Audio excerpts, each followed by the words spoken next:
Anyways, folks, lately there's been a lot of mass shootings by so-called transgenders or just confused young people.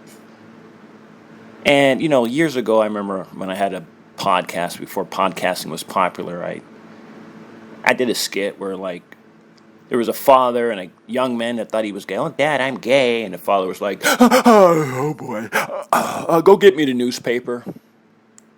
And then the son was like, but Dad, I'm gay. Aren't you upset? He was like, oh, did you do your homework today?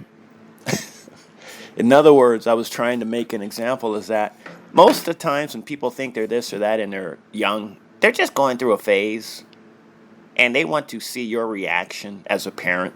It's that simple. Now, sometimes they're not, but most of the time they are. It's just going through a phase. Like in this skit I did, one day they wanted to be, gay. And then 3 weeks later, now they want to be a gosh darn fireman. You see what I'm saying? And I'm Gen X, so when I grew up, parents would overreact. I remember parents would overreact and, oh, my kids are gay, I'm kicking you out the house. What dopes, man, because a pastor told them to. It was back in the heathen days of Christianity. Oh, yeah, the heathen days of Christianity, when Christianity was sexist, racist, bigoted, and everything else you can add to that title, You know what I'm saying? That's where a lot of that stuff comes from. Is the Bible. People using the Bible to justify their own bigotry and hatred towards others. But look at here, folks. The reason why I posted this short video, which ain't going to get no views because YouTube algorithms or whatever, is that hearing conservative men who fake like they're straight talk about transgenders or whatever just really annoys me, folks. It just does. It annoys me. Because it'd be like me trying to explain why an Islamist blew themselves up in a suicide bombing or something like that. It's like, shut the hell up, man. You don't know what you're talking about. You know what I'm saying? It's like, do you understand the words that are coming out of my mouth? Like Chris Tucker said or whatever. Okay, let me calm down and get serious. I guess what I'm really trying to say is that a lot of these guys or people's issues is it's not so much that. Oh, okay, let me redo that. A lot of their problems is this. They want to feel beautiful, but they've been told that by society that the only way you can be beautiful, gentle, and cute is if you are a female. In other words, definitions. And, if I were a counselor or a therapist, I'd be like, no, I'm sorry, no. You can be beautiful, gentle, and cute as hell to yourself and still be your own gender, whether male or female, whatever. Because as we all know, those traits or those attributes are something you have to work on. It's something that you want to have. You know what I'm saying? It's not like etched in stone. I mean, look at female rhinoceroses. Do they look cute? Look at female monkeys. Look at female giraffes. In most species, a female looks tougher than a male.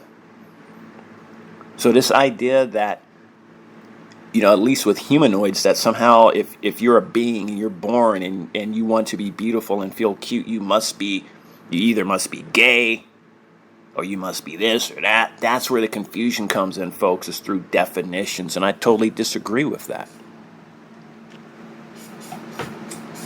And I'm talking some stuff deeper than what Harvard professors talk about. But because I'm not, from Harvard, nobody listens to what I'm saying. But it's important. You can be beautiful. You can feel beautiful. You can be cute and still be within the realm of male.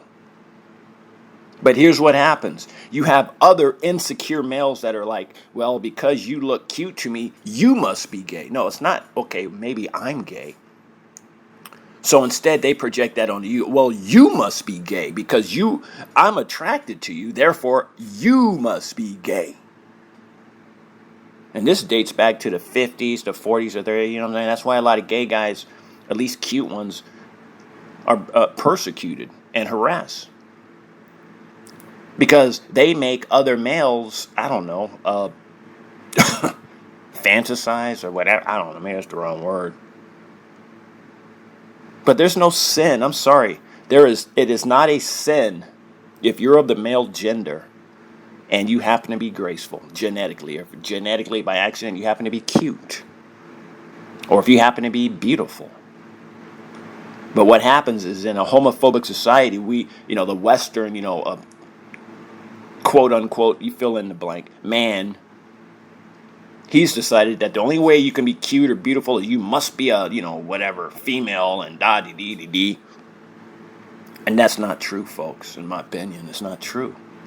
So a lot of these guys, it's not that being transgender or whatever is what makes them go mad. It's the fact that the pressure they're constantly under of being persecuted and never being able to feel whole because of talk radio hosts and other, people, oh, it's a sin to be this, it's a sin to be that. No, just let them be what they want to be. As long as they don't steal, you know what I'm saying? As long as they don't, carjack people. You know what I'm saying? I mean, it's not like transgenders are out there robbing people, carjacking people. But I guess them guys are okay because they're heterosexual. I guess if you're a heterosexual in the eyes of some of these, conservative types, I guess you can do anything. It's all right.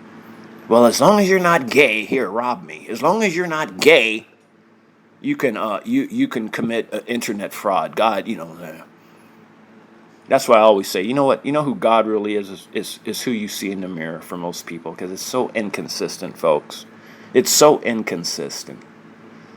And all I'm here to say is that if you're a male and you think, you want to be beautiful, then be beautiful within your maleness. Be beautiful as a male. You don't have to become a female to be beautiful or to feel that way or to be graceful. Because I've seen where I live, man, the hood, there's a lot of females that they may be female, but there's nothing graceful, beautiful, or cute about them by choice due to their environment. They act more manly than the men. They act more aggressive than the males. You know what I'm saying? So behavioral attributes, that's something that's learned.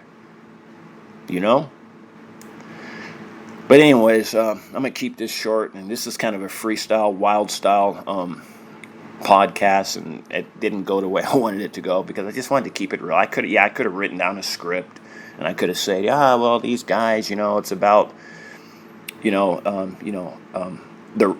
it's about the limited range that males have. Females have a wide range of expression.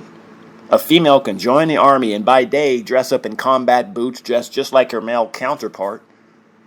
And then by night, that same female can take off her military uniform and put on some red high heel shoes, stockings, and a dress, and let her hair down and go to the club.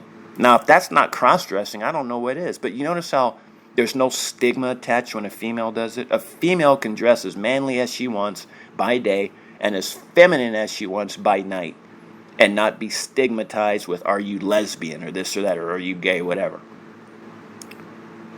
But what I'm saying is males don't have that same range, and that's where the problem lies or lays, is that right there, folks.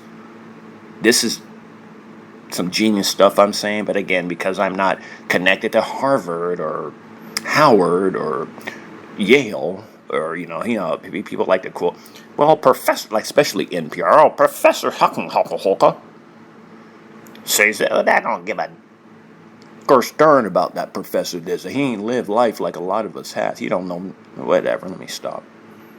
All right, but anyways, there'll be a follow-up, and I promise you it'll be much more sensible and maybe straightforward and to the point. And with that, be well, relax, and enjoy life. Live while alive, because when you're dead, you cannot.